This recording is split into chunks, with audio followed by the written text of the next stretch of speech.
All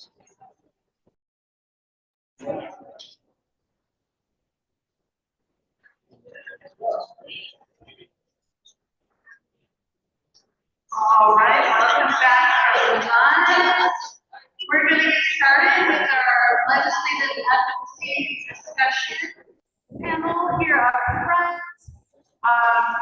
Just a reminder to those of you who are still using visiting our vendors, that your voices do carry down here up to the front, and it becomes pretty distracting when there's a lot of background conversation.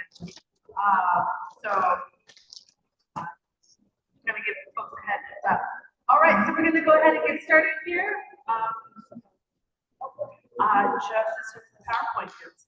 PowerPoint. A couple more seconds. Did I get your PowerPoint email? No, you said you got it. Yes, I did that.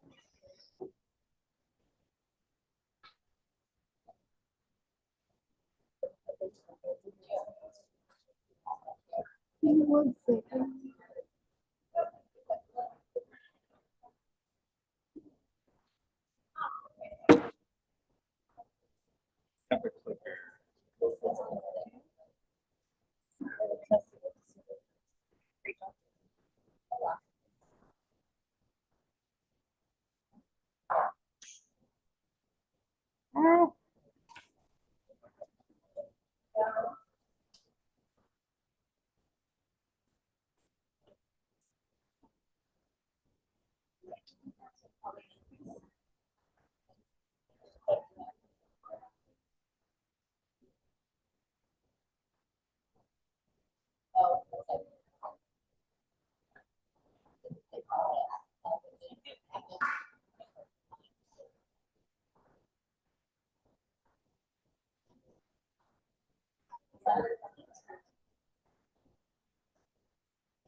There we go.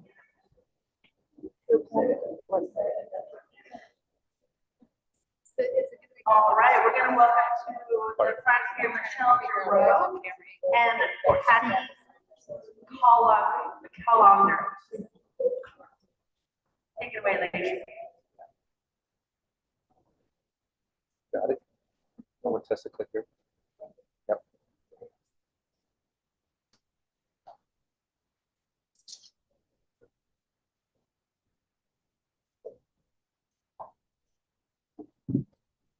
Super. Well, welcome back, everybody. To segue from our legislative panel, we thought it would be good to have more of a focus on action from the audience. So in order to do action, it's good to have a little bit more dialogue about what legislative advocacy looks like. So we're going to spend a little time talking about that, and then we're going to have a little work session. We're all going to practice and do some work and walk out of here with some action to a legislator or to something that's important to you. So let's just talk a little bit. Hopefully everybody knows what advocacy is, but it's really the idea of organizing, coming together over a shared passion or topic, doing research about something. You have data when you go in and you advocate for something because people say, well, why is that a problem? And if you're able to give them data, it's really impactful. It's about educating the public, sharing with legislators. You know, a legislator comes into their job and may know a lot about a particular area that they're really passionate about, but they're expected to know a lot about a lot of things. And they recognize, I mean, none of us could do that. None of us know everything about everything. We often use our phones to look up a lot of things about everything, but it's up to us to help educators, those that represent legislators, understand what our issues are, the data behind it, why it's important, what the long-term impacts are, and we do that through advocacy.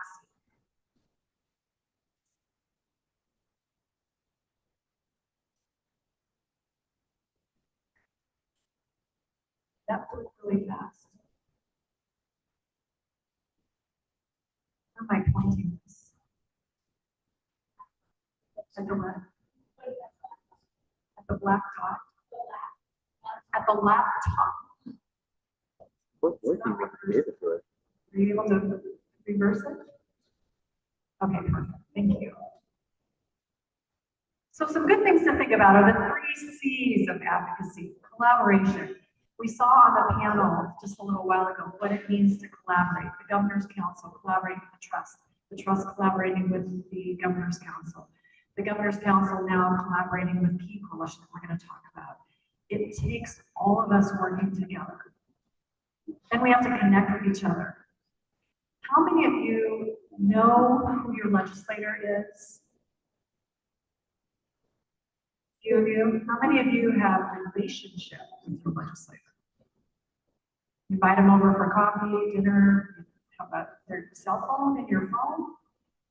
It's really important to develop that relationship. For many, many years, it was very important for me to vote, but I didn't always have a relationship with the person representing me. And then somewhere I had an epiphany of like, if they don't know me, they won't know what's important to me. So it was important for me to show up when they would have constituency meetings, when they had a town hall, when there was opportunities just to have coffee, to have those one-to-one conversations or a small group conversation so they get to know you. And then you see them in the grocery store and they're like, hey, and you're out at a picnic or you're at the state fair. Jenna in the back, she walks through the halls of Juneau with her. All legislators know her by her name. Jenna! And you just stand back because they want to talk to her and not you. But that's relationship, and it starts to move mountains because you can tell the story and they trust you. Also, communication is another C of advocacy. The Key Coalition of Alaska, we're going to talk a little bit about, that's another help group, another place that you can collaborate with and come together. The Key Coalition of Alaska was formed in the 80s because at the time Governor Sheffield cut budgets to community providers by 16%. And that was a retroactive cut. So providers came together and said, that can't happen, we can't survive. And a small group of people went to Juneau that year, and that we've been going to Juneau since that time. So for almost 40 years going to Juneau. And that has been called the Key Campaign. But the Key Coalition of Alaska is a collaboration of people with lived experience, providers that provide the service, staff that provide the actual support, parents and other supporters coming together and coming to Juneau. And we have done that over the years and have had a tremendous impact. So we're going to talk a little bit about what that looks like.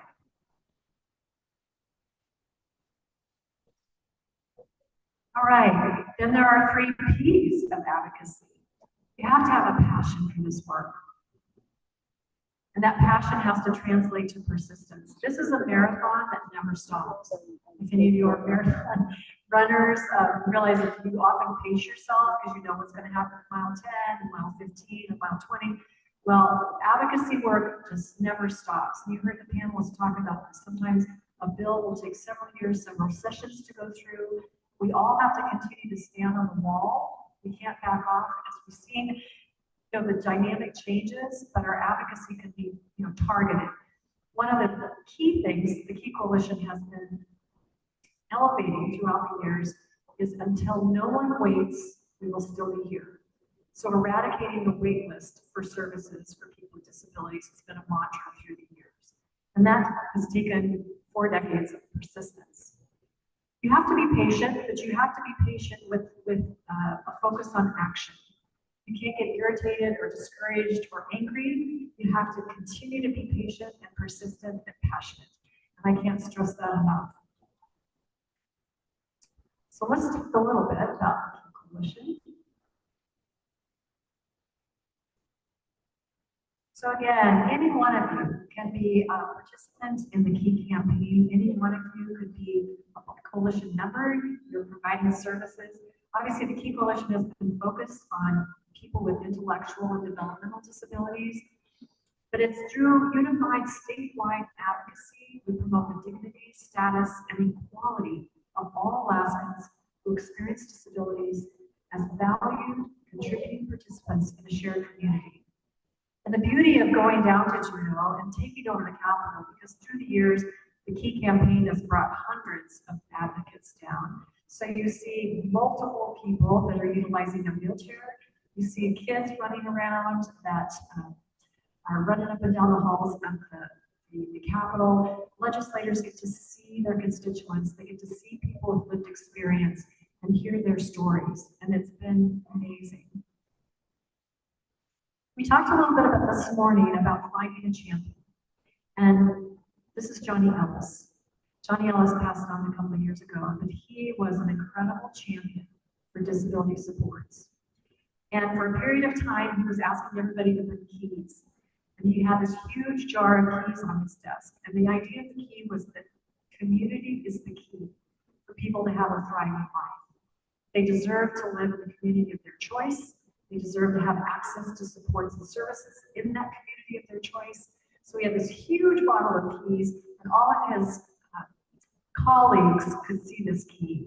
And this last year, when we were down in Juneau, people were still talking about that jar of keys, and kind of talking about who was going to take on that mantra or that legacy and invite people to bring keys to their desk. But it's good to find a champion. So some of the past successes, just to let you know that this persistence and passion does result in actionable items. In the 90s, collectively, there was a group of people, including the Key Coalition, that closed the state institution of Harborview. There have been increased waitlist draws and reduction of the waitlist through the years.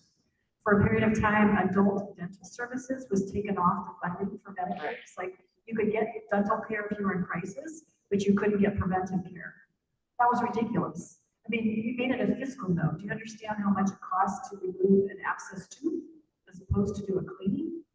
The cost differential was what was the data that brought that forward, and we were able to get adult dental care back in. Huge group of autism advocates in the Capitol talking about having autism services be part of insurance packages. SB 174, how many of you are familiar with the shared vision? Some hands out there.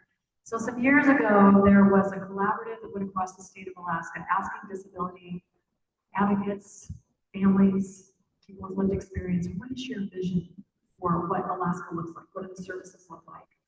And the shared vision was signed into law. So it's in state law.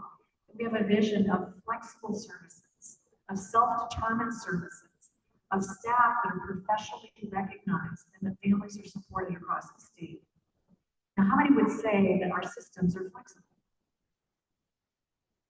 I don't see one hand up. So this is something that we continue to advocate for, to say when policy and practice is not flexible, we need to look at this. And if you're in an organization, you need to look at it from your organizational perspective. Are things that we're implementing flexible? Are they supporting the professionalization of our staff? Do our parents feel supported? Are people that we're supporting? All of that is in law. And it's been a North Star for a number of us to go to legislators and to the administration and say, we're working toward this because it's the vision that we have for our future, but it's also law in Alaska. There have been a number of fiscal budget shifts. Representative Josephson was talking a little bit about that when we've gone down and said, we don't have sufficient funds to be able to raise staff wages. And through the last few years, Senator Giesel, who was here last year, just a very strong advocate, Andy Josephson and others, were able to get 7 million, 15 million, 7 million in different increments to be able to pour back into organizations so that wages could be elevated. HB 336 at the time was supported decision-making that was put in place. So often when somebody with a disability turns 18, somebody says, well, who's going to be your guardian? And we're really working toward the fact that not everybody needs a full guardian. They might need, I need advice. If I have a decision to make in law, I'm going to hire an attorney, or I'm going to talk to friends who maybe face a similar issue and get advice. Supported decision-making provides a legal path for friends and family, the individual that a person chooses to be their advisors, to have legal right to provide that advice. So working with the court, with public guardians, with care coordinators to understand This is the path of least resistance as opposed to just automatically assuming that someone's rights have to be taken away because they happen to have a disability, because that's not the case. So that's another thing that had been an advocacy point for years.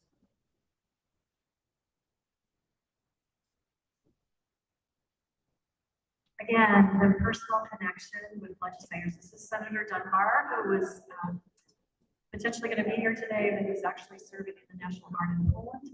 And Jenna and Becca, some of you might know Becca, is in the valley.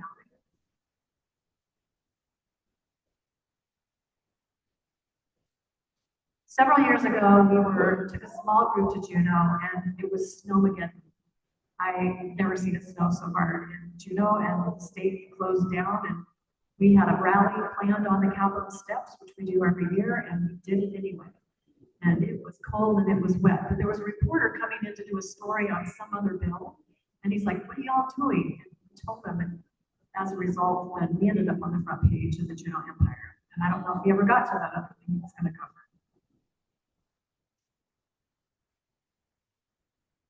Also part of the key campaign is a rally that comes up to the Capitol. Sidewalks up to the Capitol steps, and then we meet on the Capitol steps to chant and sing and give speeches and just share in community that we all matter, and what our elevated voices will make a difference. This is Sarah, she's a long-term advocate on the Capitol steps.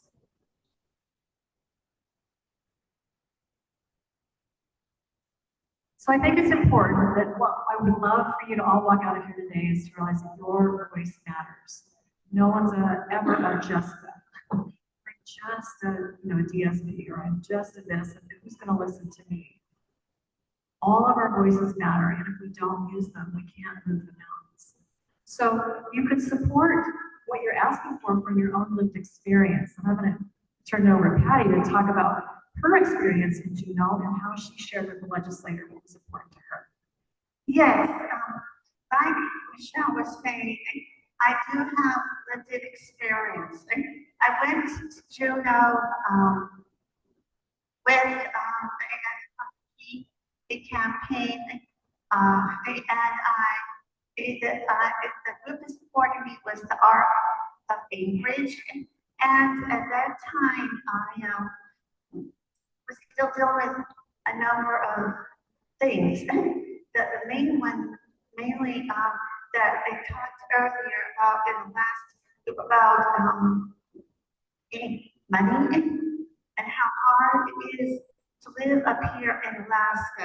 But it's even more so when you are on, when the person is on a fixed budget and fixed income, that they only have so much money a month, and everything keeps going up, of which is what I'm dealing with, and others like me, and only $100 a month to be able to live on that.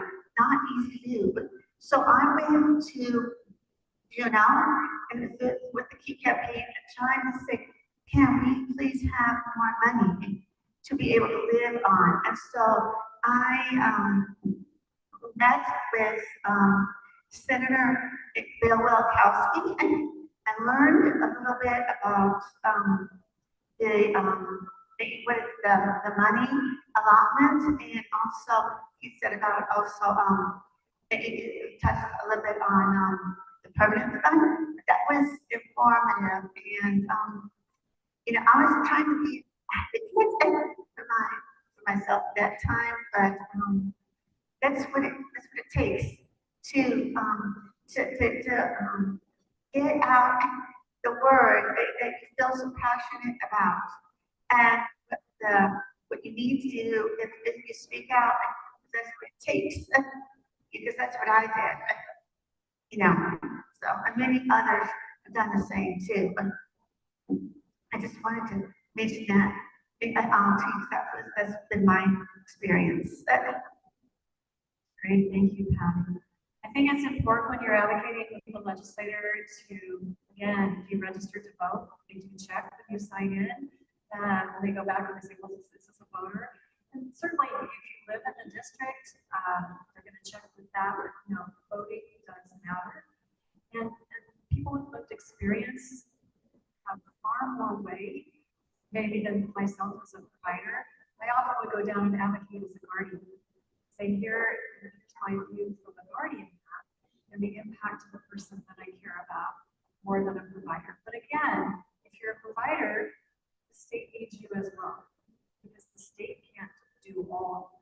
If we all suddenly disappeared as provider agencies, the state couldn't take it over. So understanding all the pieces and parts, how they come together and how they work together to serve is important for the legislator to know. So again, I think the thing that to recognize that just talking to, like, maybe somebody talked to Andy in the hallway today, or as you're walking around the work, that's not enough. He said, keep emailing, keep calling. If there's an issue, and we certainly have seen over the last 6 months, 8 months, maybe many of you have been involved, and sign this letter, send this email, call this legislator. Often it's been focused on our federal delegation. But during the session here in Alaska, it's important to stay actively engaged. When you get an email from somebody to say, action alert, here's a bill that's moving forward. Like, for instance, the universal changing table. That's going to be moving forward, but they hear from all of us that that's really important. It's more apt to move forward than if everybody goes, well, I just think that's a right idea. Like, why wouldn't they? We don't share our voices, it's less likely to move forward in that way. So another picture from the key, this is Genevieve Venus. She also is going to be with us today, but because of some federal things going on, she is traveling to advocate for us in different ways. Jenna, and that's Sabrina, who is the Governor Council Chair this year.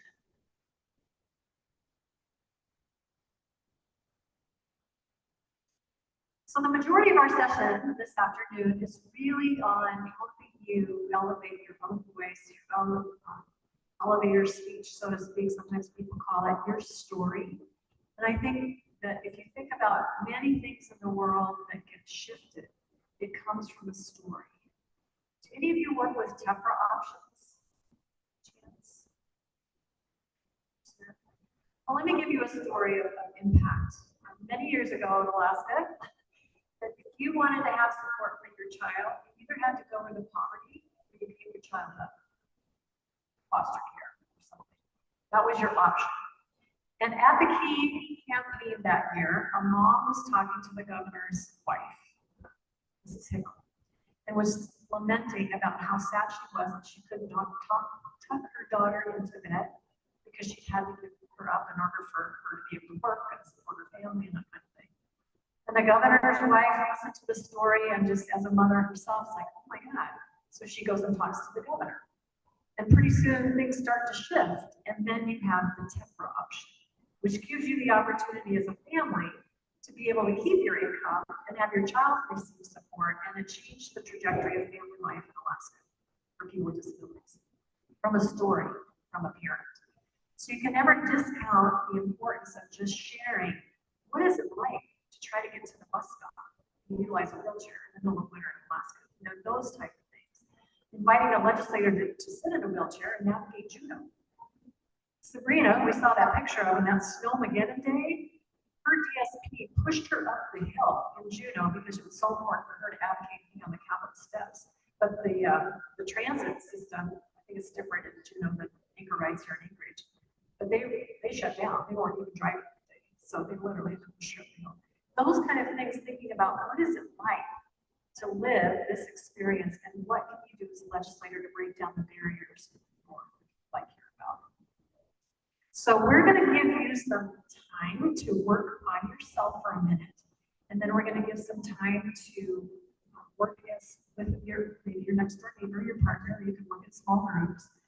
We're going to give you a storytelling outline, and it doesn't necessarily have to be a disability related thing. You certainly can use that, but it may be really important to you, the environment or animal welfare, or just something important to the community that you want to just pitch and think about how you might want to tell that story.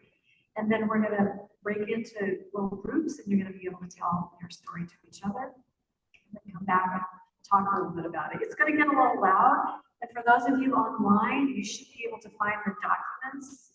And I don't remember now what the box is, but if you put your QR code into the box, the documents are in the box. Did I say that right? Yeah, you're good. Okay. Super. So we're going to demonstrate a little bit. Patty and I, we're going to be having an elevator moment. So we're going to be going up in the elevator in Juneau, and I'm a legislator, and Patty just happens to see me in the elevator, and she's going to pitch me. Okay, hello. My name is Patty Callender, and I want to ask you if there was a way to make like living in Alaska with as a special needs person with everything going up and up with how to live. How could you comfortably do that when you only get so much a month? How would you do something like that? Patty, could you tell me a little bit more about how does money come to you? What is hard for you? Well, the way the system's set up is because I have a person who takes care of my money, a guardian, and they send me the money, but I only get so much a month, like $100 a month, and I have to make that at stretch, and it's not easy to do that when you are like doing like nickel by nickel, dime by dime, dollar by dollar each day. Understood. Well, I don't know all the details about how you're funded, but what about, could you make an appointment with me and my staff and we can talk more about it so I can understand what exactly I can do for you to make a difference? Yes, I would definitely appreciate that, and I'd be willing to meet with you any day or any time, because that's why I'm here in Juneau and on the key campaign to make a difference and advocate. Well, I thank you. Thank you for using your voice. So let's get that scheduled. Okay. Good job, Patty. Oftentimes, the legislator, you come into their office and you say, you know, money's challenging for me, and the legislators will say, well, what do you want me to do about that? And oftentimes, if you come in with an action for them, this is the problem, this is what the barrier is, this is where you could potentially legislate or make a difference, that's what's really helpful for them. Because they don't have the time during session to figure that out themselves necessarily. They will often task it to their staff who's experts in certain areas, because again, they can't be experts about everything. And some of the legislators will say, well, go to that legislator because they're on that committee.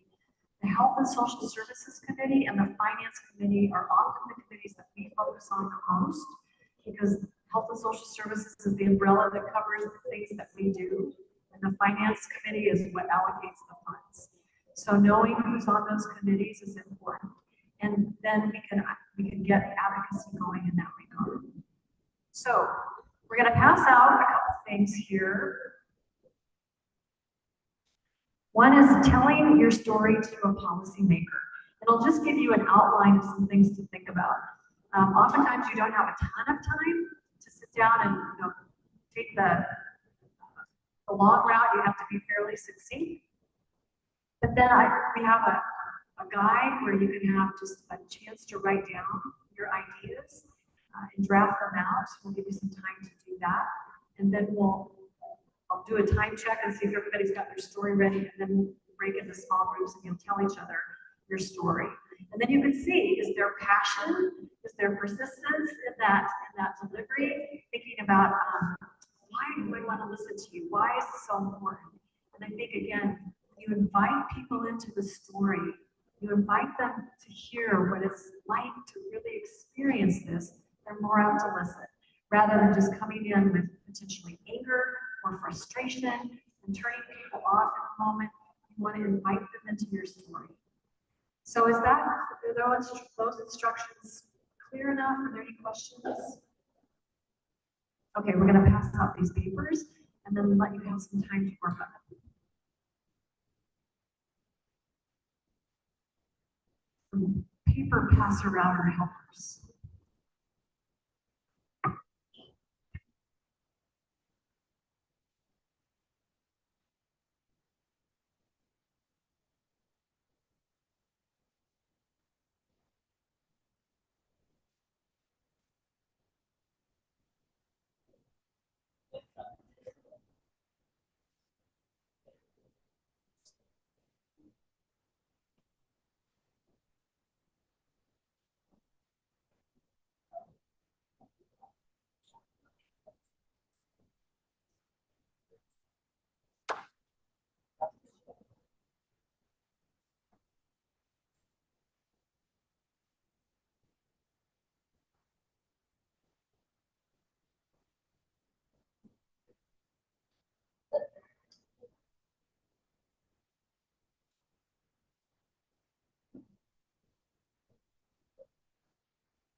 It gives you the sample, it gives you an outline. There's a story practice sheet.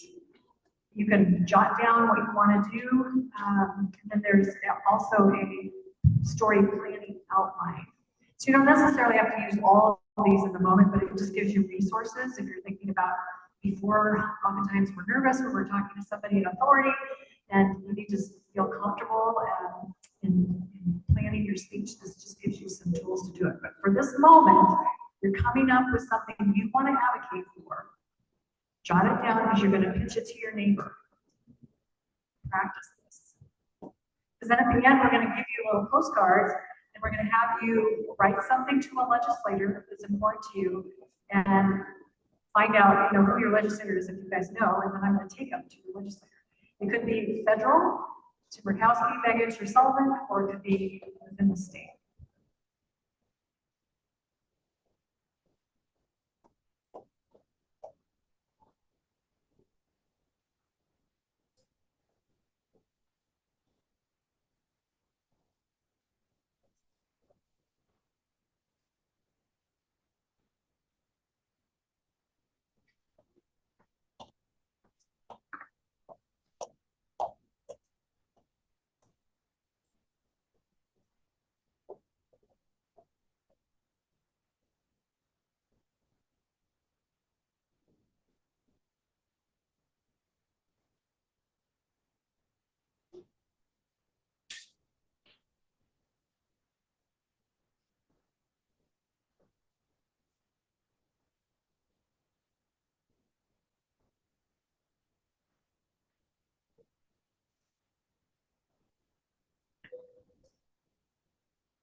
Well, yes. Expect to see me if I get it.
Just a time check here. How many of you have developed a storyline?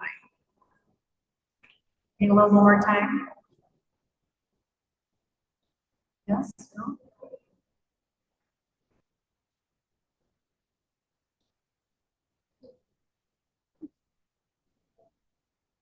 Can I get a show of hands who's done with their storyline? So it looks like the majority need a little bit more time. Okay.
For those of you that have finished your storyline, you have a pitch, you should get with your neighbor or turn around the table behind you.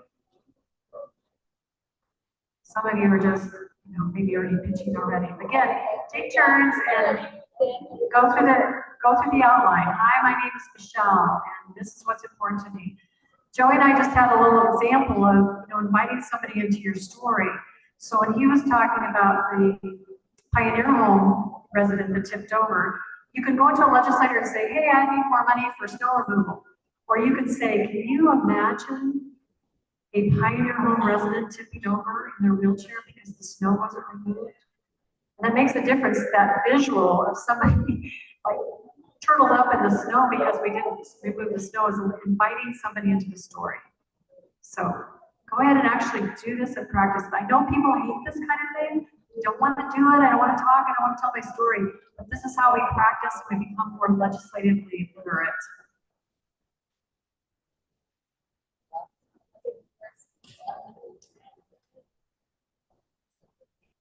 Sorry.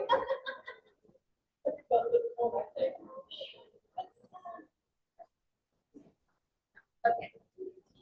Yeah.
Can I get a show of hands of people that are still pitching each other?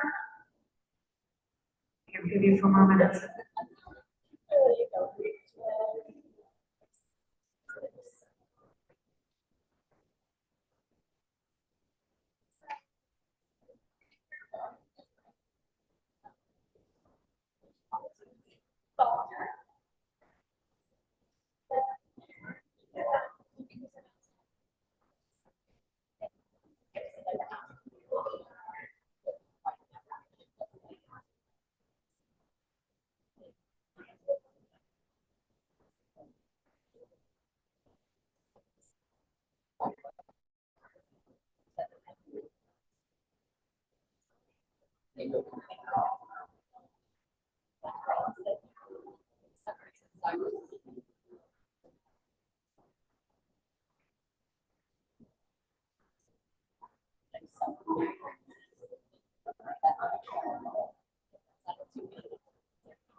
All right, is everybody done at this moment or close enough?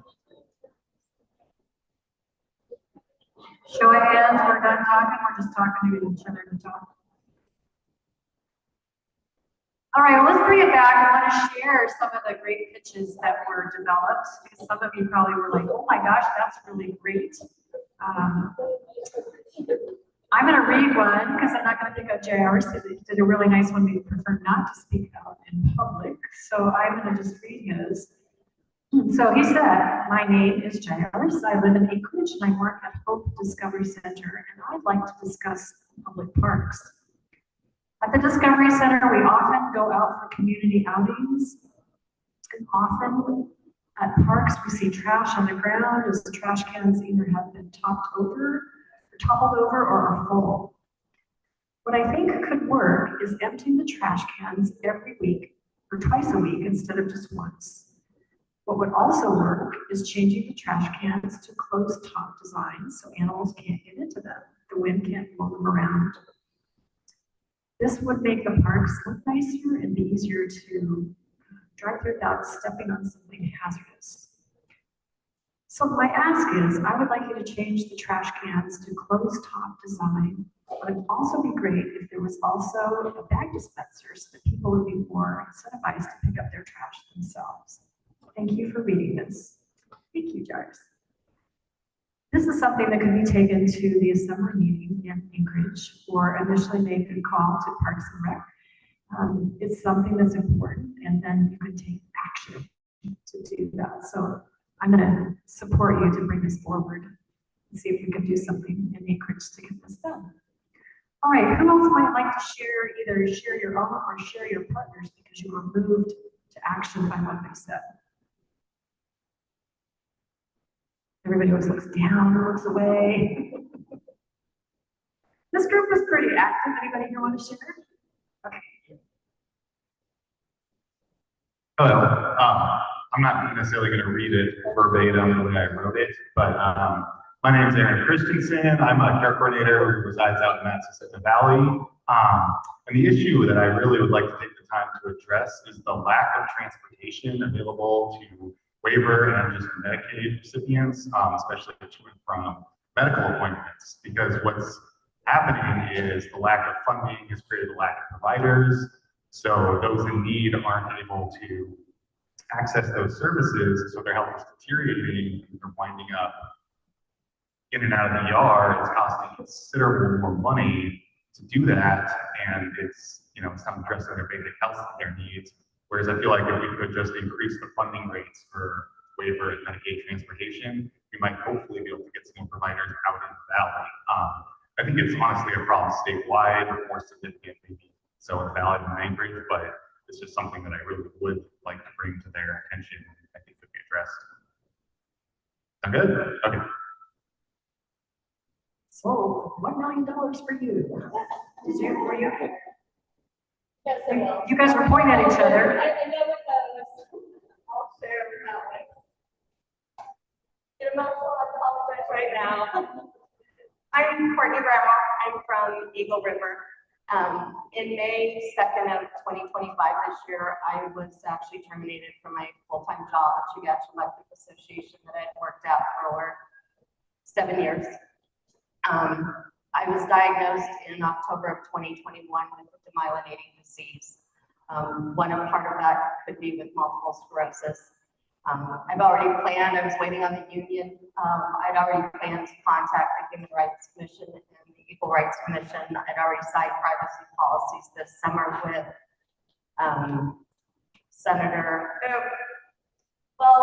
with Senator Begich and then both Sullivan and Murkowski. What I want to see change is the at-will employment in Alaska, where an employer can't just fire you for speaking up, as well as the color of your hair, any with disability or those, as well as changing Medicaid. When I lost my job, I had applied for Medicaid, and I lost most of the providers that I had no longer accept Medicaid. Some, even my dentist, dropped me. My primary care provider, half the neurologists in Anchorage and the state do not accept Medicaid. And for someone with a demyelinating disease that I'm going to have probably well the rest of my life, it's very just disheartening. And so of just changing the at-will employment in Alaska, as well as Medicaid, because a lot of the providers are paying on time, so they're no longer accepting Medicaid, and then just increasing some of what the payments. Regular chiropractic is product paid in those, but I am seeing chiropractic right now, but it's just, they said chiropractic care is only up to 20 years old, 21 years old for people that are on Medicaid, so I'm just changing those laws. So it is something I'm passionate about. I plan to move forward. I was just waiting to hear back from the union, which I did hear back, say that they weren't going to take my case to arbitration. Thank you. I think advocacy also includes vulnerability, so thank you for sharing that, compassion and persistence. Anybody else want to share? Their neighbors or their home? Get the lookaways. You guys are pretty active over here too. Yes? Is that a share? Yes? Hi, my name is Amber. I'm from Anchorage, and one of the things that I thought was important was the additional ILP funding for the infant learning programs. I have 4 special needs adopted children, and one of our success stories is because she was diagnosed with FASD at 8 weeks, and we immediately started OT-PT and speech with her, and shortly thereafter I was suggested that she should just be institutionalized, and I think that infant learning programs are phenomenal because she's now a senior in college. And I really do think that the amount of money spent on those programs is so much less than what it takes to do all of the things that are on.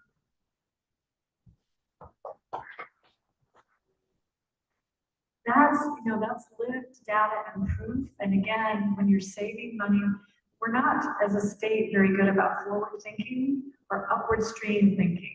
Let's deal with it up here, and then we don't have to deal with it down here. We're not good at that. But it takes all of our voices to say, here's the evidence of how much you'll save. They can do oil projections coming out the wazoo. Let's do people projections and understand what the investment might be. Patty, okay, you go find something. Yes, does anyone in the top? Okay, I'm moving around.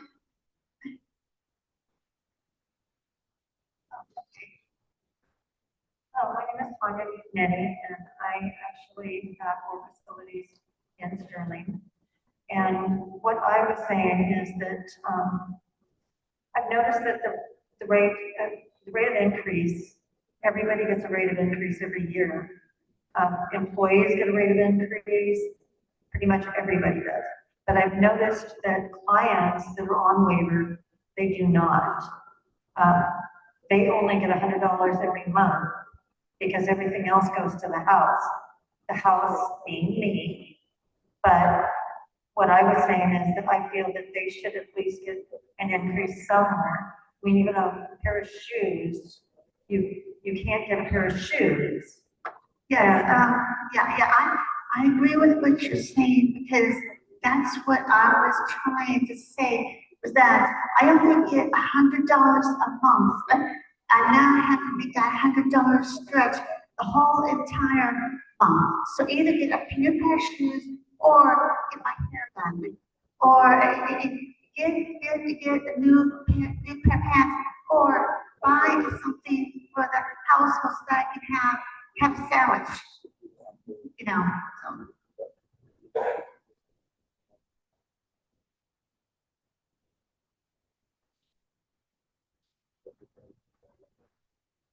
Okay, who else? Okay.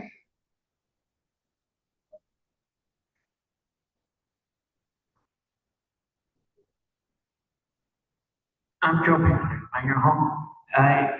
This story you heard is a friend of mine from Pioneer Home who was going to see market us to have coffee in his wheelchair on the sidewalk, and the only way to get to Clott's or City Market is by the road. And I asked for a lady named one of my friends in Pearl, who always said, I have to get my coffee. And I said, okay, let's go.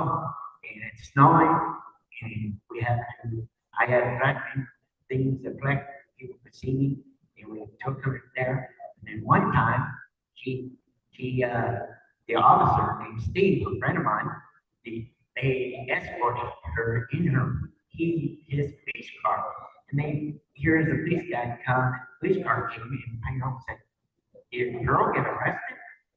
No, because the police guy said no. And I go there often, I see her, and I give her a ride back to the Pine Hill. So we do have officers who give people rides.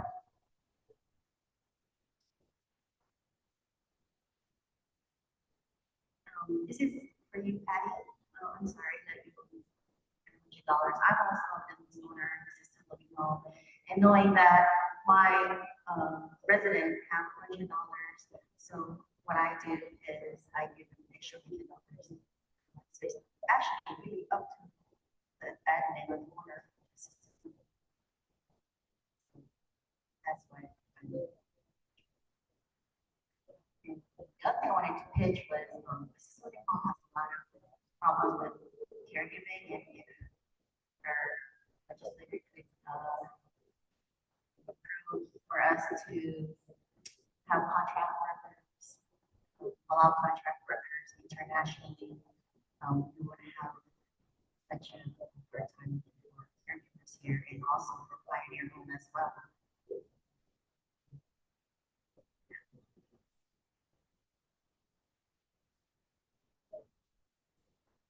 So, is there anyone else that wanted to share?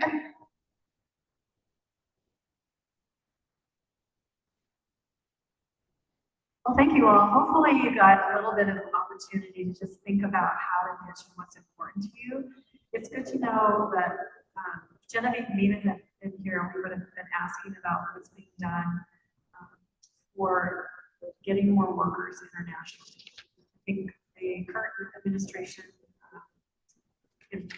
previously in office, shut down the visa program that often many of us used and the visa issues, but there is a cultural center that is working on helping with refugees and immigrants to bring them into Alaska, because there are thousands of people across the world that would love to work and could do good work and could be very successful in Alaska. So there are people working on that.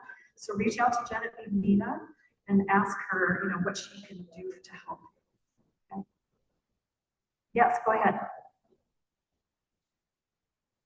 All right, we're going to cheat because I'm on the keyboard, and we're going to kind of talk about one of the platforms from this last year, which was adult changing tables in public spaces, in public buildings. One of the things we asked legislators for this last year was to require universal changing spaces, adult-sized changing tables in newly built or renovated public buildings. One got put in at the Anchorage Airport after a mom advocated.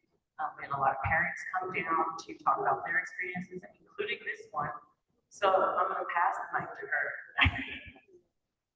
Hi, my name is Paula Parrish, and along that note, I would like more spaces put in. My son, I'm a personal care attendant for my son who has Down syndrome and autism, and he's 24.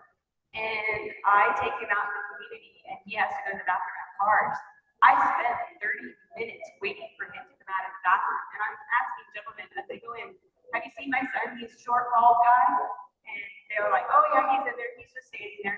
Okay, well, how do I get him out? And I asked a gentleman, can you tell him to come on? He needs to come out. And one guy said, oh yeah, he's coming. Well, I waited and I waited, and finally I've been watching these people go in and out, feeling like a stalker. And I finally said, knock, knock, I'm coming in. Brian, come on, you gotta get out. And he was just standing there waiting for me. And it's so uncomfortable going into a men's restroom, men looking at you like, what are you doing here? Get out of here. So that needs to be addressed. And that's my request. Thank you. Yeah, so we need adult-sized changing spaces and men and women's restrooms, so that adults aren't having to be changed on the floor. And then just family restrooms more readily available for families. Thanks. Perfect, thank you. And another thing that's good about legislative ask that actually results in action, or somebody that you see in the community that has taken action, is a thank you. So for all of you that attended the fair, went through the purple gate, and saw the accessible bathroom that the Alaska State Fair leadership put in, I have a thank you note and say that made such a difference. Because again, people need to know that the impact of their advocacy or actions made a difference to each of us. It makes a really big difference as well. All right, friends, well, we're going to finish up here.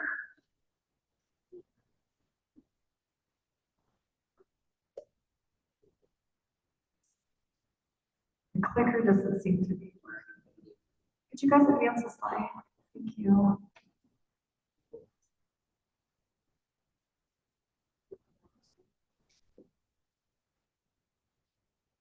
I don't know about you, but I'm a fan of John Lewis. John Lewis was always making good trouble. And I think advocacy is making good trouble. So if you see something that is unjust, that's not fair, you have to speak up. We can't just grumble to the side. We have to speak up. We have to say something, and then we have to do something. So you can do it individually, you can pair together, you can join coalitions, you can partner with the Governor's Council, you can write for the Alaska Mental Health Trust, you can attend assembly meetings, you can go to town halls, constituent meetings, community councils. There's so many ways to use your voice, but to not use it, then you can't complain that things aren't being moved.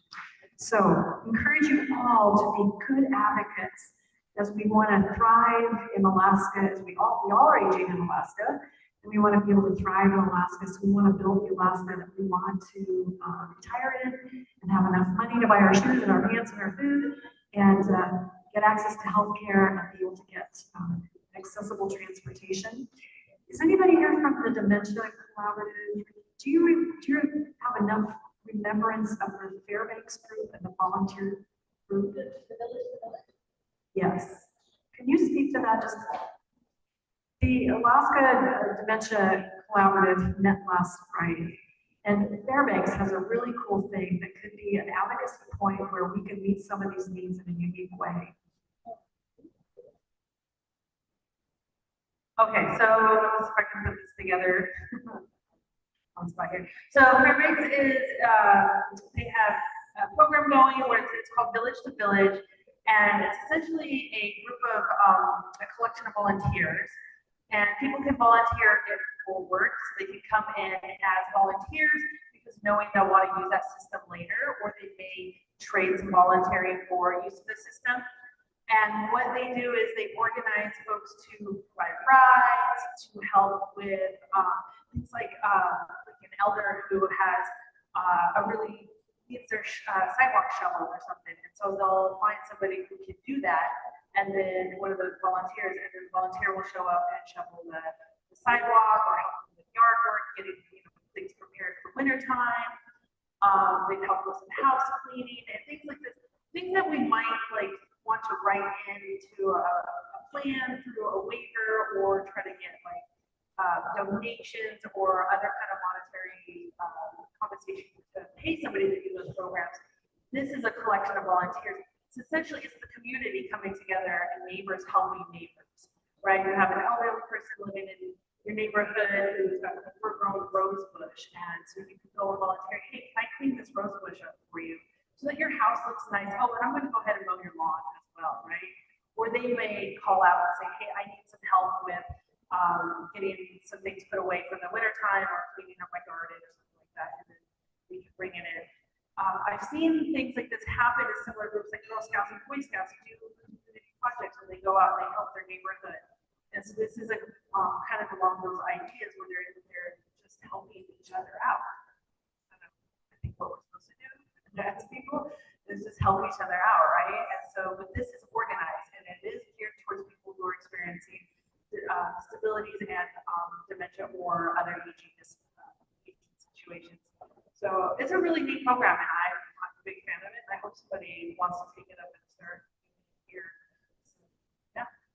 Did I get all of it? Yeah, thanks. I think it's just, again, a solution where you can have organized volunteering that might meet some of the massive transportation needs. We got a huge group of folks who are willing to plug some of those holes. So maybe we can put something up on the Aging Disability website, just a link for that, so we can all collaboratively, if we live here, maybe create that or create something in the valley. Well, the one cool thing that she said about it is it's not just Fairbanks. They actually took this idea from other places. And so there are, other states and other countries that are doing similar projects where they're just coming together as communities and supporting each other. Well, thank you for your time and attention today. I did make a list of all the House of Representatives in Alaska. If you don't know your representative, you might need to know your district, and you can look that up, and your senators. And then, of course, we have Representative Begich, we have Senator Sullivan, and Senator Murkowski. So the little cards that you have the option, you can take it home, but we really encourage you to write something on it and send it in. Or if you have a passionate idea that you want to write on it, and you want to put Senator Sullivan on it, we'll get it to Senator Sullivan's office. So again, take the action that's going to move them out. Thanks so much.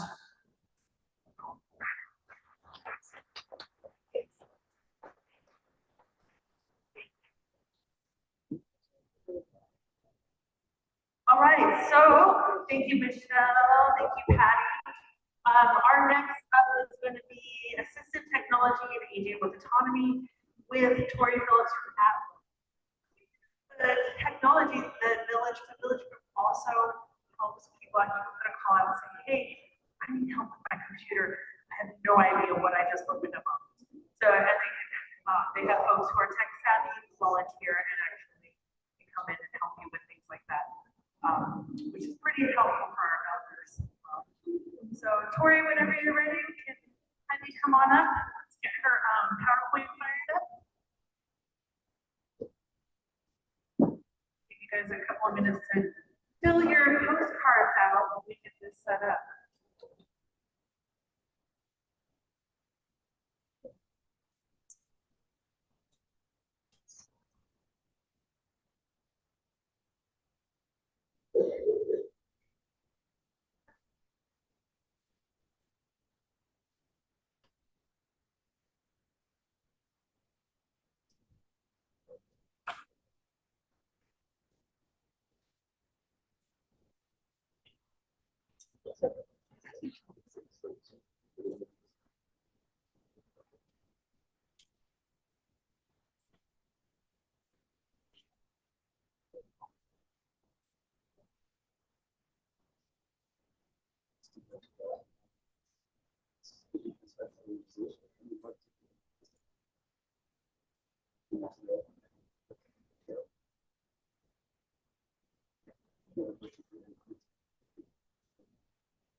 See the clicker? Okay.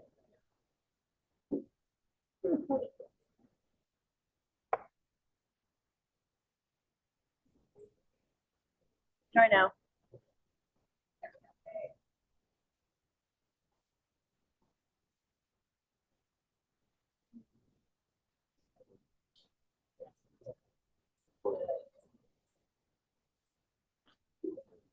All right. Hi, everybody. My name is Tori. I'm with Assistive Technology of Alaska.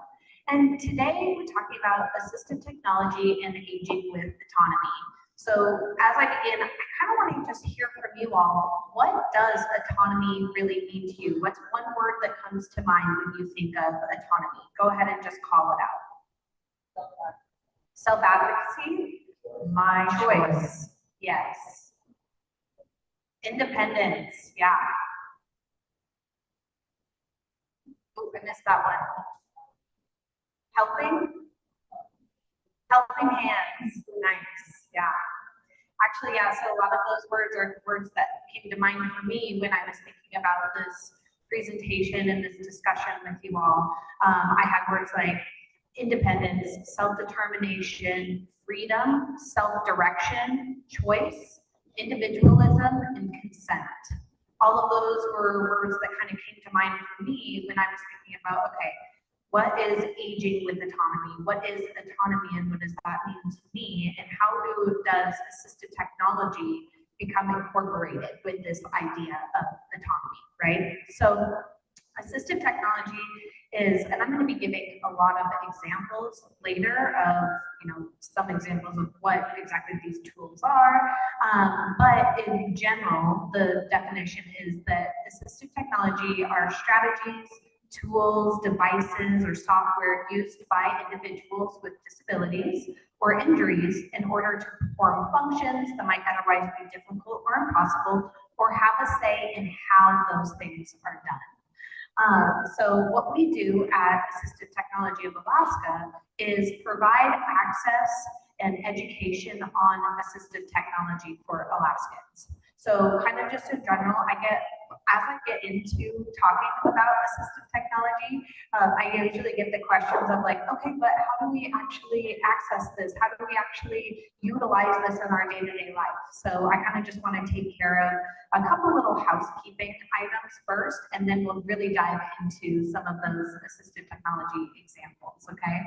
So our organization, to work with us to just, use the resources that we have at our resource center. You have to be an Alaskan resident, have some type of need, and be alive. So kind of a tongue-in-cheek way, we help everybody from twinkle to wrinkle, everywhere in between. There are no income verifications, no disability verification, anything like that. If you have a question about assistive technology, or even if you're wondering, is this something that assistive technology might help with, then we are the resource center for that. So we're able to do that through a federal grant called the Assistive Technology Act, where we provide free education, demonstrations, and short-term loans of equipment, and we also have a reutilization program.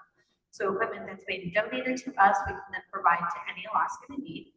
And then we have a few other programs that can actually provide equipment for folks, just depending on their qualifications, like Alaska Can Connect, Alaska Relay, and TechAbility. TechAbility is really the one that I want to spend. I know I only have a limited time with you guys today, so TechAbility is the one that I really want to focus on. And that provides free lifetime equipment loans for Alaskans who are mental health trust beneficiaries. There's no disability verification on this. It's self-disclosed to us if they qualify for the program. They just submit an inquiry. We provide a consultation to determine what type of equipment would benefit them, and then provide them with equipment and training on that equipment as well. So this could look like a wide variety of things, right? So the TechAbility program provides anything from daily living aids to help with eating, dressing, preparing meals independently, safety aids like laundering alert systems, phones, high large print, high contrast, clocks, all sorts of things that can just make every day a little bit easier or allow somebody to have more autonomy over how their day looks. So TechAbility, really great program, and you can learn about all of those programs on our website as well, but I just wanted to kind of get that housekeeping stuff out of the way so we could get into the fun stuff. So really, in addition to bringing autonomy to people with disabilities, assistive technology can also support caregivers so that people with disabilities have more choice. And they can do this in a lot of ways by helping to reduce caregiver strain, helping to increase the independence of the end user, the safety of the end user, or the quality of life of the end user. I have a kind of a cool story that one of my colleagues shared with us, and that her son is a quadriplegic and he lives at home with her, and so she is his full-time caregiver. And she has somebody who comes in, a nurse that comes in the mornings to help with waking him up, getting him dressed, bathing, those type of activities. And so she has found that, she's working, she has 3 other kids in addition to caring for her son. And so she finds that by the end of the day, she's just exhausted. And to wake up at 6 a.m. just to open the door to let the nurse in is just one more thing on her to-do list when she really wouldn't have to wake up otherwise until 7 or 8 a.m. So that's time back to her so that it's reducing the strain that's on her every day. So how can assistive technology help with something like that? Well, voice-activated locks is one option. So what they set up in their house is a Ring system, a Ring doorbell camera system, so that her son would get alerts when the nurse arrives, and he's on his iPad, and then is able to select on the iPad to have the door unlock for the nurse. Now, he's not doing this through direct selection, right? So he's not selecting with his hand. That's what direct selection means. Actually, what he's using is eye tracking on his iPad. So he's able to use eye tracking software to select open front door from his iPad to allow the nurse in all by himself.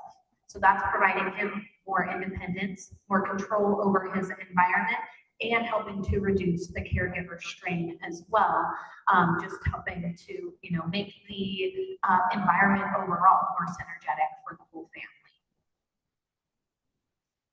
Okay, so that is an example of pretty high-tech assistive technology, right? Imagine the amount of training that it took for him to be able to fully utilize that iPad just through the use of his eyes, and then also being able to get into all those different apps and control all those apps and setting up the routines with those apps so that it is set up just the right way for their family, right? That's a lot of steps involved there. So that's something we would consider to be high-tech assistive technology. And that's the very tip of my triangle shown on the screen here. The majority of assistive technology falls into the no or low tech range. When I gave that description of assistive technology, I said that it could also be a strategy that is put into place. So assistive technology isn't always a device or a tool that is handed to somebody. It can also be just a strategy or a routine that is set up that changes the way so that somebody can you know, access or complete the task at hand more effectively. That would fall under that no or low tech assistive technology. These are examples of things that don't have any battery or electronic component involved. And usually they're pretty static options. So for instance, I like to use the example of vision aids in this because I think that everybody kind of has a good idea of what a handheld magnifier is, right? So a 3x handheld magnifier is never going to be anything but a 3x handheld magnifier. That's what I mean by it's static. And so you might need, if you're not sure how big the text is going to be at the restaurant, you might need to bring 3 or 4 different magnifiers to make sure that you're able to see that menu, right? As we go up into that mid-tech range, we start to see more dynamic tools come alive. We're looking at items that can have multiple magnification options on them. It can change the contrast. This is what we would call a digital magnifier. So in that mid-tech range, we're seeing items that have digital or electronic components involved in them, making them a little bit more dynamic. But with that might come some training required so that an individual knows how to use the item to the full extent so that it benefits them to the highest potential. So that you kind of have a little bit of a give and take here with these items. And then of course the high tech has the most capabilities, is probably more expensive, and the training is usually required, but it can really provide a lot of opportunities for individuals. There is no one option out there that's going to work for everybody. What we like to say is there's no one size fits all with assistive technology. So even with, and you have 2 individuals who might be experiencing, you know, the same struggle with something, there's not going to be a solution out there that's going to be the perfect fit for each one of them. We kind of look at this in this framework. It's called the SET framework. And it was coined by Joy Zabala, but we kind of adjusted it from the SET framework to the PET framework. So SET, the S stands for student, and we kind of turned that around to person. Because we don't just work with students or individuals of student age, right? We're working with individuals of all ages. So we're looking at the person. What are their preferences? What are their goals? What are the things that they need done, right? Then we're looking at the environment in which they have the task that they want to complete. What is, you know, are we looking at if they need something to help them in the restaurant? Do they need something to help them at home, in the grocery store, in the vehicle? We're looking at that environment. And then we get to our T's, we're looking at tasks. What is the specific task in mind that we're trying to accomplish? And from there, we can start to determine what is the right tool for the individual, or what is the right solution for them, the right strategy. So that's kind of the framework that we use to identify what the right tool or strategy might be.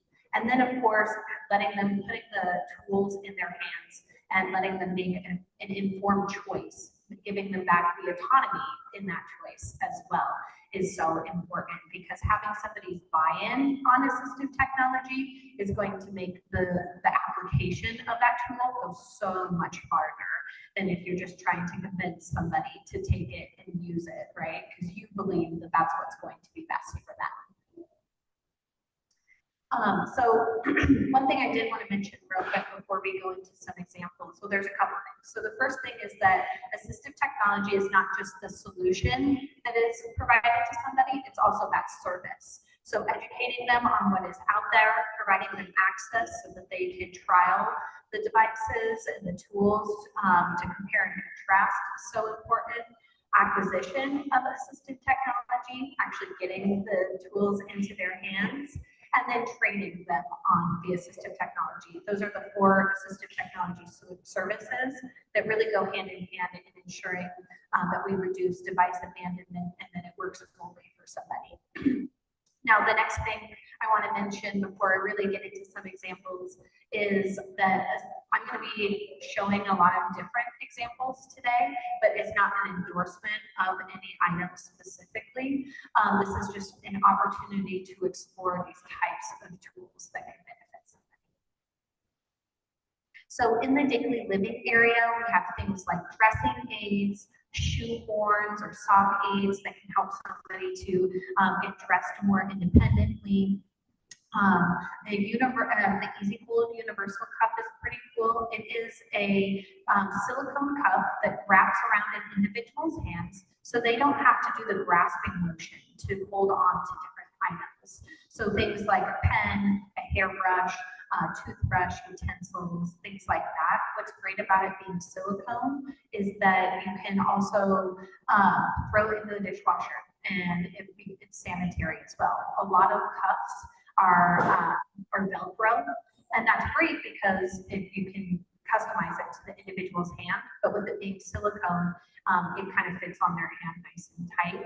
So you don't have to have the customization, and then you can just throw it in the dishwasher. In the bottom left-hand corner is a reacher grabber, helping to reduce the risks of falls here. I met last week with a group, and they were really excited about the reacher grabber because they always get on a step stool in their kitchen, and they're always worried about falling. So they've just decided that it's better to not get anything off the top shelf in their kitchen anymore. A reacher grabber kind of gives them back some of that independence at home, provides them with full access of their home as well. Also picking things up off the ground so they're not bending over and potentially falling over when they bend over is another benefit of those reacher grabbers. I like the ones that can fold, so that you can fold them in half and stick them in a bag, take them with you to the grocery store, and be able to get full access at the grocery store as well. So pretty cool there. The other thing is some dispensers. So items like toothpaste dispensers or shampoo and conditioner dispensers. These are great if somebody has difficulty with opening the caps on their toothpaste or their shampoo or conditioner. Another great benefit is if an individual is blind or has low vision, putting the shampoo and conditioner in these dispensers makes it so they don't accidentally switch up their shampoo and conditioner. And they know, your shampoo is always going to be on the left, and a little bit more easier for identification Some cooking and eating options, things like a high contrast cutting board, a great low tech option. It's all black on one side, all white on the other. So if you're cutting an onion and you have low vision, it's going to be hard to see a white onion on a white cutting board versus a white onion on a black cutting board. Would be a lot easier to distinguish there, making it a little bit safer to prepare meals independently. Cut resistant gloves is another great example of this.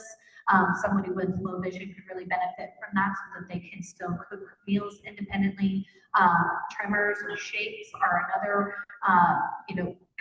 thing that somebody might be thinking about cut resistant gloves for. And I did do another presentation recently where somebody mentioned that they use blood thinners is one medication that they're on, and so they have some anxiety around preparing meals, and so having those cut resistant gloves made them feel a lot more confident in the kitchen. They could go back to enjoying that task again.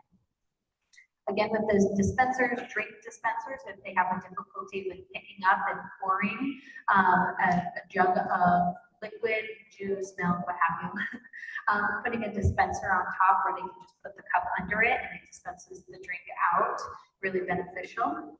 In the bottom left-hand corner is an Eat Well dining set. This Eat Well set is pretty cool. It's an adaptive eatware, and all of the plates and cups and bowls have silicone on the bottom so they don't move around.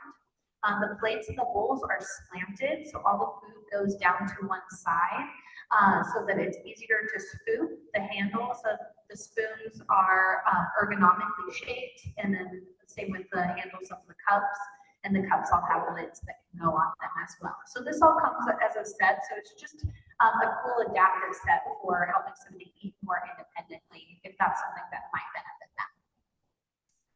In the middle, I have a jar opener. This one's pretty cool because it can tighten around the outside of the jar and then tightens around the lid of the jar and just pops the jar lid off. Another example of this are things like automatic can openers. You just place it down on the can, press a button, and it goes around the can and opens it. So pretty simple tools, but for somebody who is having to ask for assistance every time to open a can or open a jar, this just allows them to have more independence around how it's done and when it's done. And then the last thing I wanted to talk about in this slide is an auto shut off. So if you forget about your straightener, your curling iron, or your coffee machine, or your toaster, anything like that that just continues to stay on, putting something like this, you plug in an auto shut off, and then it will automatically shut off after 30 minutes. So you don't have to worry about that safety concern there, giving somebody a little bit more independence back in the safety of their home. Some memory assistance. In the top left corner is a checklist. I'm always surprised by how many people get excited about this checklist. It's plastic, and then the cover of it comes off so you can set up your own to-do list or activity list or routine for the day, and then you just use the sliders on the right side to check off when you've completed an activity. A great visual of what still needs done and a great reminder of where you're at in your day or in your to-do list or in your tasks. On the right-hand side is a digital calendar clock. Again, another really, really popular item. I like that it doesn't use any abbreviations. Full Tuesday morning, 10:30, you can adjust the contrast on it as well. And you can set reminders on these. So get reminders of, at noon, you need to be taking your medication or eating so that you can take your medication in 30 minutes, what have you, whatever the reminder might need to be for that individual, you can set that on the clock. So those are pretty nice. Usually individuals who get these request them to have multiple in their home, one for the bedroom, kitchen, and living room or something like that, just so they have clear information throughout the home. In the bottom left-hand corner is a picture call phone. This is where you can put in photos of whoever the speed dial would go to. So if you have an individual who has a hard time remembering phone numbers, then you put in the photo of their neighbor, their friend, or family member. They're able to just press that to get in touch with them really easily. And then in the bottom right-hand side is smart home tech. I would struggle with where to put smart home tech because it falls under so many different areas of need. But specifically as a memory assistant, you can set it up to provide reminders throughout the day. You can set up routines on it. So you just say something like, I always get like, am I going to set her up in here? Alexa, start my daily routine. And you already have the schedule built in on the app so that, you know, she is giving reminders throughout the day. It's 10 a.m., it's time to do this. It's time to, you know, at 4 p.m., we're going to be going and doing this, or changing music throughout the day, adjusting the lights. A lot of times that's helpful with transitioning from one activity to another. There are just all sorts of things that you can do with the smart home tech. I think that I'm going to be getting into some blind low vision tech in a little bit, but one of the cool things you can do with Alexa, the Alexa show actually, is hold up a can and say, Alexa, show and tell. You hold a can up to her and she will tell you what can you're holding and then provide instructions on how to prepare that meal. So that's pretty cool. I helped an individual up in Fairbanks who's 101, living alone, and the main struggle that she had was that she couldn't tell the difference between the different cans that she was opening. And so she kept opening peaches instead of chili for dinner. And so now she's able to prepare those meals independently. Some safety options, things like the Wander alert system. So this is an in-home caregiver alert system. The caregiver has a pager that they can wear, and then it connects to a bunch of different transmitters. So it can connect to a pendant that an individual can click if they need assistance. It can also connect to things like motion detection, door alerts. So if somebody opens the door, then the caregiver gets an alert that the front door has opened. Or if there's motion in the kitchen or in the laundry room, things like that. It has about a 250-foot range on it, so it's only for in-home use, and there's no subscription included. So this is a much lower tech option than some of the other medical alert systems that are out there. Another option are things like locked medication. Up at my table, I have a medication system that is just, it's not locked or anything, but it gives reminders and flashing alerts when it's time to take the medication. So that's a lower tech option, but the locked medication option is kind of nice because they get the alerting system that lets them know it's time to take the medication. The container pops open, and then that's all the medication that they have access to. This locked medication system can come anywhere from, it just does those basic options to ones that are Wi-Fi enabled and provide alerts to a caregiver when the medication is taken as well. So kind of have a range there. With the Wi-Fi enabled one, you do have to pay a subscription for it. So, and then the bottom option I wanted to talk to you guys about today was assistive access. This is where you take your iPad or iPhone and you simplify the view of it a lot. So instead of having a bunch of different icons and a background and lots of moving things going on, it kind of just simplifies it to being a gray background, large icons. You get to select what apps are shown. And then as a caregiver, you can go in and still be able to get back to that normal view. But it just allows them to still be able to utilize a smart device without becoming overwhelmed or distracted, or a lot of times people just say, I can't do it, it's too much. And so having that simplified view allows them to still have access to all of the things that they want to utilize the smart device for. Some areas of hearing, we see things like personal listening devices. This helps to amplify the room around an individual to make it a little bit easier for them to hear. These can range from anywhere from that simplified to all the way up to ones that can connect to a smart device where you can control if you're amplifying the entire room or just amplifying the one-on-one conversation. So it's pretty cool. Alerting systems can go into homes to alert individuals if there's things like somebody's at their door, there's a fire alarm going off, carbon monoxide alarm going off, a radio monitor, phone is ringing, anything like that. It's listening for those noises and then sending the alert to the system that then reads out on the screen exactly where the sound is coming from for the individual. A lot of times individuals think that an alert system is only beneficial for individuals who are deaf, but actually individuals who maybe wear hearing aids during the day and take them out at night still need to know if there is like a fire alarm in the middle of the night. So it can work through for multiple different reasons. Of course, you can always get just a simple alarm clock with a bed shaker as well. A bed shaker is just a vibrating alert. And actually, individuals who are deaf or hard of hearing benefit from it, but we've seen a lot of individuals with ADHD who struggle to wake up in the morning benefit from a bed shaker as well.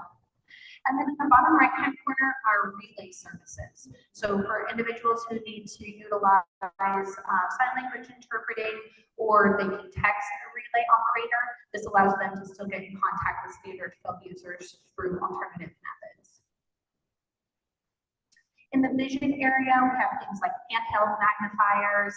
I talked a little bit about those earlier. But a lot of times these have lights under them that allow it a little bit easier to see what they're trying to have magnified.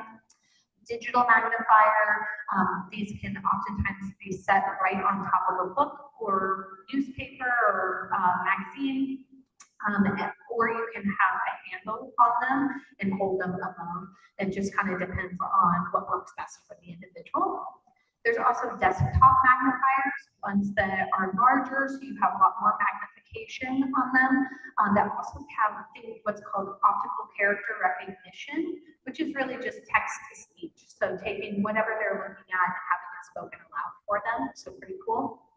And then of course, there's a lot of different digital software that can allow somebody who's blind or low vision to access their computer, phone, tablet, what have you. One example of this is Zoom Text. So if you guys want to learn more about assistive technology, I know this is a very, it's like, how do I give a little taster of this world, right? Something that we pour ourselves into, assistive technology. If you guys do want to learn more about it, on our website is an Explore Assistive Technology tab, where you can learn more about all the different areas of assistive technology. You can also learn more about the different services that we provide and find out more information about those programs that I was talking about earlier. And then right on the front page is a contact form. So getting in touch with us, referring clients, or having family members or individuals contact us directly is right there on the front page. I think I have a few minutes left.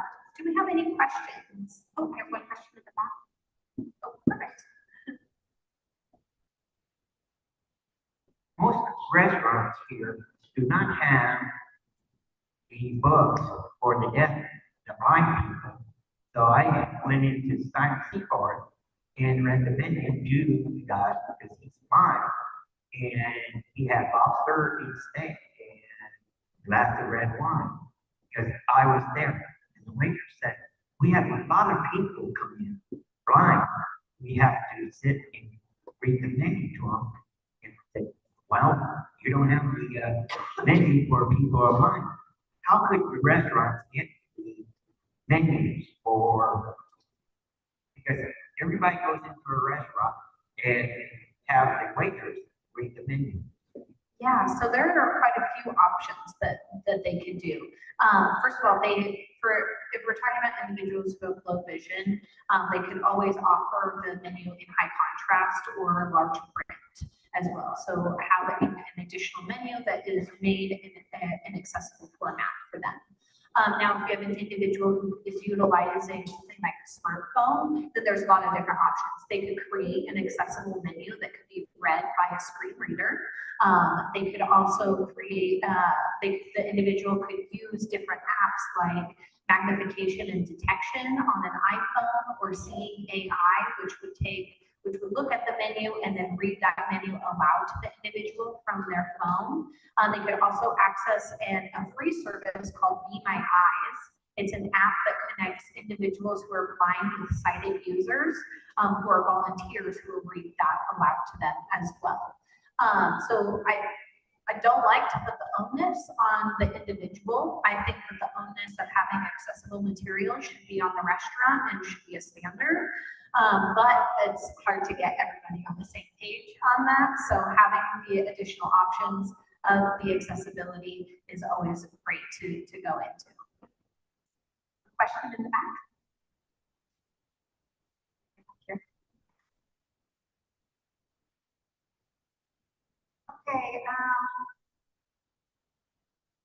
Okay, the equipment and the comment, I was noticing, at Center Bowling Alley, this is just an example, is they have no buttons on the outside door you can push.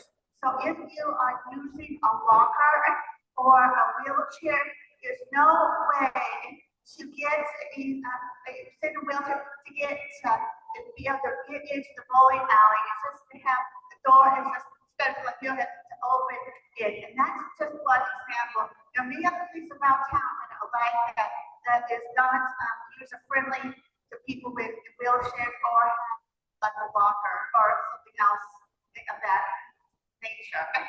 So I just wanted to let you know that that's what I'm saying. Yeah, I would definitely in those situations make noise. Make sure that they hear you and let them know that they're not, that they can make more of an effort to be accessible for everybody. It's so important. Okay, thank you. Yeah.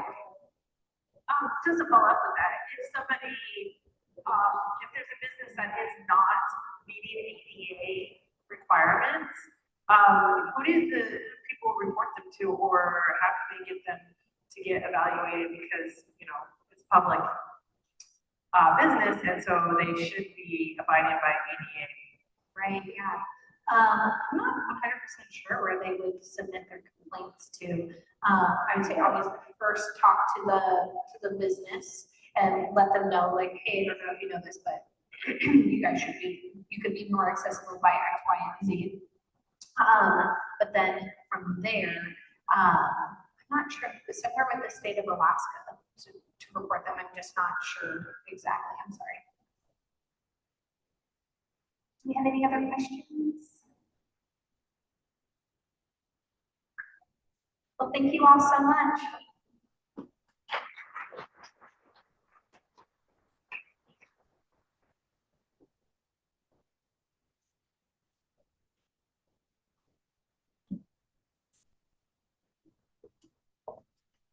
All right, thank you so much, Tori. That was awesome. All right, so up next, we have a special award that we're giving out, the Alaska Trailblazer Award. Shall we talk more about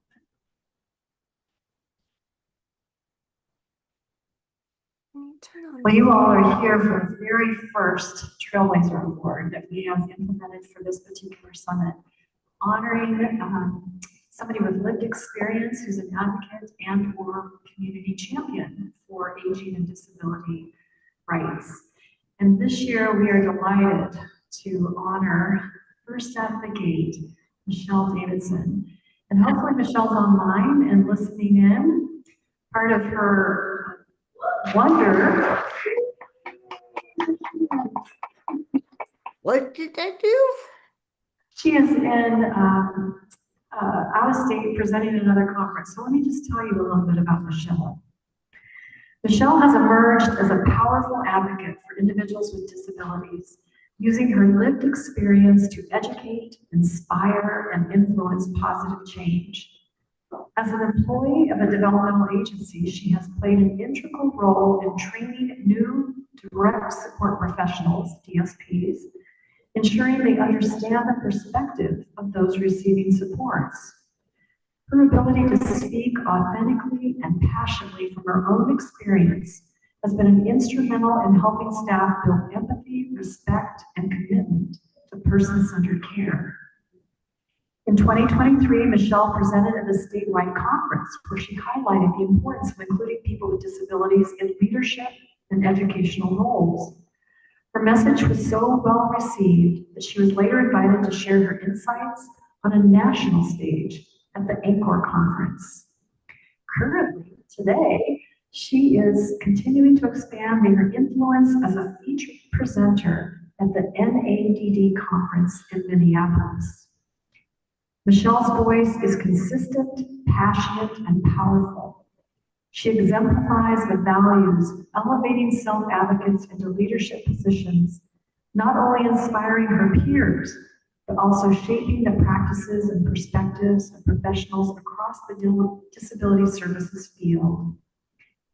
Michelle has been receiving disability supports since the age of 18, giving her decades of lived experience. Michelle has developed and delivered multiple trainings that continue to shape the disability services field. One of her most impactful presentations, My Life, Your Job, is designed for direct support professionals. In it, she authentically highlights how the work of a DSP is not only critical, but requires specialized knowledge that can best be taught by the person receiving support. This training has become a powerful tool in helping DSPs understand the depth of responsibility they hold and the value of learning directly from those they serve. In addition, Michelle leads training for executives and professionals in the disability field, demonstrating the positive outcomes that come when individuals with disabilities are included in leadership roles within agencies. Her message consistently reinforces the importance of moving beyond tokenism and ensuring people with disabilities are recognized as equal partners in decision-making. Michelle's influence extends beyond trainings. She actively serves on her local agency board as well as the Peer Power Board, bringing her lived experience and strategic insight into organizational decision-making. She also travels frequently to Washington, D.C., ensuring her advocacy has both a face and a voice at the national level.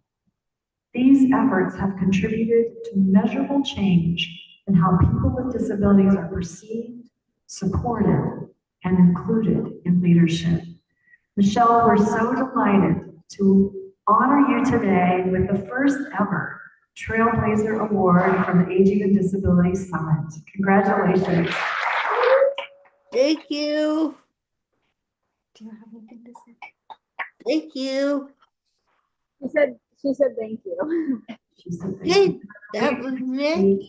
You'll be in town presenting again at the AADD face-to-face, and we'll have a chance to give you a live shout out and a circle of support. But wanted to let you know that you are receiving, since you are the change, be the change. You'll be receiving this beautiful piece of art that says 2025 Aging and Disability Summit Trailblazer Award presented to Michelle Davidson. So congratulations. Thank you, everyone.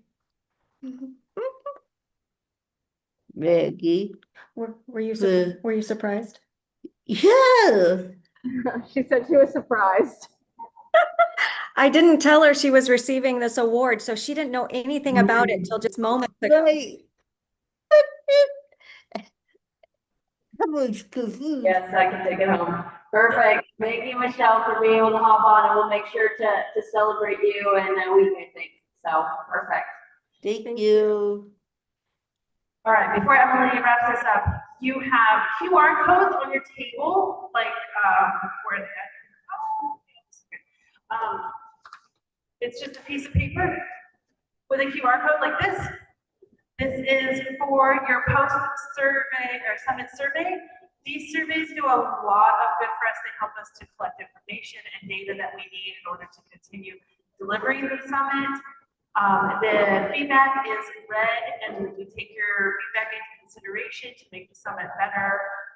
So if you have suggestions or ideas of things that you want to see or hear about next year, please let us know in the feedback. And then before you leave, we do have certificates of attendance. You have the option of paper and the QR code that's up at the sign-in desk, and you can get a digital copy of the certificate of attendance sent to you. So, and if you missed it yesterday, let someone at the front desk know that you missed your certificate yesterday. Thank you. All right, perfect. I just want to close this out and say thank you guys so much for coming to the Disability and Aging Summit. If you guys were sitting in the summit and thinking, oh, I know of a perfect speaker, please let one of the coalition members know or me. You can email me at emily2@specialolympicsalaska.com or .org, sorry. And we're always looking for speakers. And then, yeah, it's just been amazing seeing such a great outcome. I hope that you guys had a good time, but don't forget to fill out the survey, and I hope to see you guys next year. Thank you.